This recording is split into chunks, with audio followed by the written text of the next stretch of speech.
धन्यवाद। आज अगरतला तो दिल्ली तक का पैदल यात्रा मूवमेंट सेंट्रल गवर्नमेंट के कानून तक और सेंट्रल गवर्नमेंट के कानून तक हमारा त्रिपुरावासी का आवाज पहुंचाने के लिए आपका जो वायदा हम लोग ग्रेटर त्रिपुरा आंदोलन किए और आप लोगों ने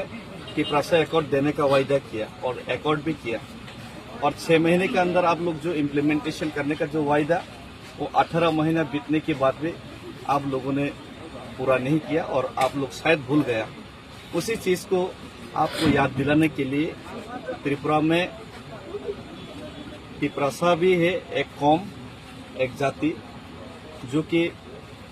अपने अस्तित्व के लिए लड़ाई कर रहे। आपका भारत माता का संतान, हम लोग भारत माता का जय बोलते हैं और इंडिया फ्लैग लेके घूमते हैं, लेकिन हम लोग आज अस्तित्व का संकट में है और सबसे बड़ा समस्या है illegal migration. Tripura is the gateway of the illegal migration of whole India. तो यहाँ से डेमोग्राफी चेंज होने के बाद आज नॉर्थ ईस्ट पूरा आसाम खतरे में है, मेघालय खतरे में है, पूरा हिंदुस्तान खतरे में है। तो इसी चीज और इसी सवाल को लेकर आपको एकॉर्ड का वायदा याद दिलाने का जो कार्य है वो करने के लिए है अगरतला से हम पैदल यात्रा शुरू की और आज 7वां दिन है। आज हम नवागांव से चौराईबाड़ी में जाएंगे और उसके बाद हम लोग ये पैदल यात्रा त्रिपुरा क्रॉस करके आसाम तक हम लोग जाएंगे। और सभी लोगों को मैं ये अपील करना चाहता हूँ, इसमें जितना भी लोग हम लोगों को दिल से समर्थन किए और जितना भी लोग रास्ते में जितना भी लोग मिला और बाहर से भी जितना लोग आके सपोर्ट किया, पैसा डोनेट किए, जो गरीब से गरीब लोग थे वो लोग भी थोड़ा सा फल दिए अपने झूम का कल्टीवेशन करके जो आप लोग को जो फल मिला है झूम का वो आप लोग डोनेट किए, पानी दिए और रहने के लिए खाने के लिए हम लोग को जगह दिए। और आज बॉर्डर क्रॉस करने के बाद हम लोग और भी आगे और भी लड़ाई और भी कठिन होगा। तो इसीलिए सबका प्रार्थना और आशीर्वाद हम आशा करते हैं और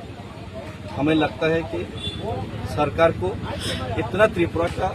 भूमिपुत्रों का जो इमोशन है उसका रेस्पेक्ट करना चाहिए। और अगर आप लोग को लगता है कि हम लोग इंडियन नहीं है तो हम लोग को एटम बम अप्लाई करके एक ही दिन में फिनिश कर दीजिए, क्यों हम लोग को तिल तिल से थोड़ा थोड़ा करके मार रहे हैं। तो इसी वजह से मैं आपसे अपील करता हूँ कि अगर इंडिया को बचाना है, सशक्त हिंदुस्तान बनाना है तो नॉर्थ ईस्ट को बचाइए और नॉर्थ ईस्ट को बचाना है तो त्रिपुरा को बचाइए, तभी हिंदुस्तान बचेगा। यही आप लोगों तक हमारा जो आवाज़ है, पिछड़ा हुआ आवाज़ है, आप लोगों तक पहुंचाने के लिए मेरा पैदल यात्रा आज फिर से शुरू करो और सबको जोड़ने के लिए मैं अपील करता हूँ और हेल्प करने के लिए अपील करता हूँ। और हमारे साथ आज हमारे Tripura tribal areas autonomous district council का माननीय एग्जीक्यूटिव मेंबर ऑफ हेल्थ भी हमारे साथ आए हैं, उनसे भी आप लोग दो एक शब्द लीजिए। और हमारा मेरी देवरमा महिला नेत्री और हमारा बुद्धदा लोग भी आए हैं और बाद बाकी तो मेरा साथी का लीड लोग भी आए हैं और बहुत हेल्प किया जयचुंदा और यहाँ का हमारा रांगलोंग कम्युनिटी, लोकलाइज पीपल्स और बहुत ऑफिशियल्स भी हेल्प किए, उन लोगों को भी धन्यवाद देना चाहता हूँ। और रास्ते में हम लोग का एडीसी का चेयरमैन भी आ रहा है और हम लोग का त्रिपुरा का मंत्री भी आ रहा है, ये लड़ाई और त्रिपुरा का मूवमेंट को सपोर्ट करने के लिए। तो आप उनसे थोड़ा रिएक्शन लीजिए, उसके बाद हम लोग धीरे धीरे चलते हैं।